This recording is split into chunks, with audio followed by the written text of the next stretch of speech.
படிக்காத Kamarajar chief minister ஆனார். படிக்காதவங்க எல்லாம் சந்தோஷப்பட்டாங்க. சீஃப் மினிஸ்டர் ஆகணும்னு ஆசைப்படல.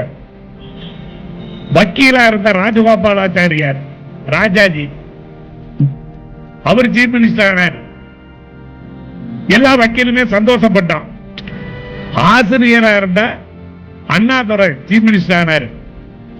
ஆசிரியரா பாடம் சொல்லிக்கிற எல்லாத்துக்குமே ஒரு சந்தோஷம். ஆசிரியரா இருந்த ஒருத்தர் சீஃப் மினிஸ்டர் ஆகிட்டாரு அப்படின்னு. எம்ஜிஆர் சீஃப் மினிஸ்டர் ஆனார். எல்லாத்துக்கும் அந்த ஆசை வந்துருக்கு. நடிகர்களுக்குமே அந்த ஆசை வரக்கூடாதுன்னு நான் சொல்ல வரல. உங்களுக்கும் அவருக்கும் என்ன வித்தியாசம்? அந்த வித்தியாசம் தானே ஒருத்தர இடம் பார்த்து தட்டுறதுன்னு ஒண்ணு இருக்கு. அது ரொம்ப முக்கியம்.